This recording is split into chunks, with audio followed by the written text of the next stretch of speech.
Pétrole, nucléaire, énergie renouvelable. Face aux enjeux de la transition climatique, où en sont les grandes puissances en termes de niveau de consommation, d'efficacité et de repositionnement de leur mix? Ces grandes puissances économiques sont aussi les plus gros consommateurs d'énergie, avec la Chine au premier rang, devant les États-Unis en deuxième position et l'Europe. Ensemble, ce trio concentre 55% de la consommation totale d'énergie. Avec le Japon, c'est près de 60%. L'intensité énergétique de la croissance, compris comme la consommation d'énergie par unité de PIB produite, serait certainement le meilleur indicateur de l'efficacité énergétique des différents pays, si le PIB de la Chine n'était pas aussi suspect. La consommation par tête reste dès lors le plus fiable. Avec une consommation proche de 300 gigajoules par habitant, les États-Unis se placent loin devant le Japon et l'Europe, dont la consommation par tête est environ 2 fois moindre. La Chine ferme la marche. Déjà important, l'écart vis-à-vis des États-Unis est en fait plus marqué encore. Une partie de l'énergie est en effet mobilisée pour produire. Or, les États-Unis produisent peu et importent beaucoup.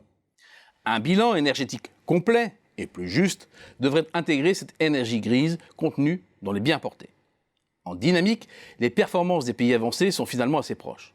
Avec la crise, la consommation d'énergie par habitant a chuté et sa remontée est restée contenue avec la reprise.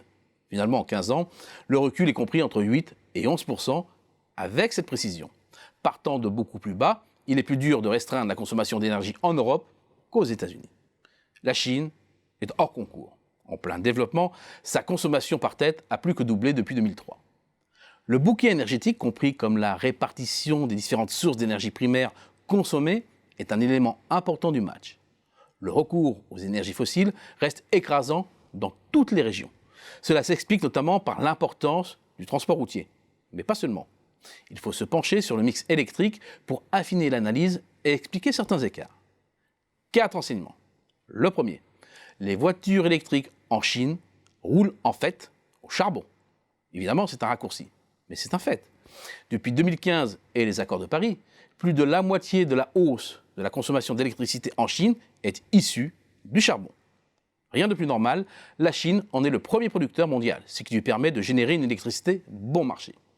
En ajoutant l'électricité produite par la combustion de pétrole et de gaz, près de 60% de l'augmentation de la consommation électrique est carbonée.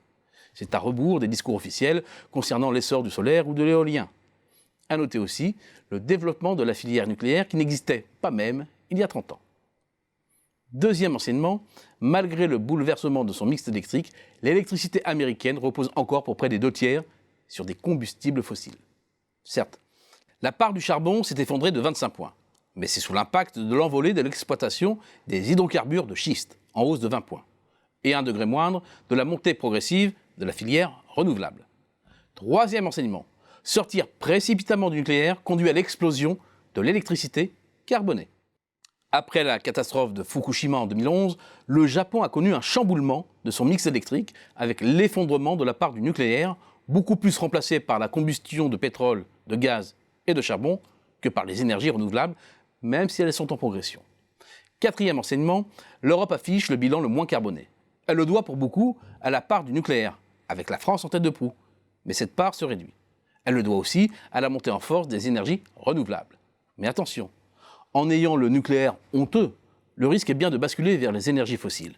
Les énergies renouvelables ne pouvant à court terme être une solution complète.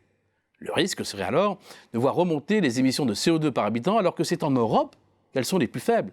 Plus de 2 fois plus faibles par rapport aux États-Unis par exemple.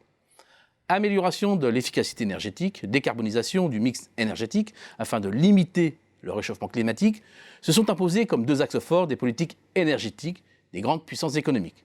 Et c'est l'Europe qui gagne le match.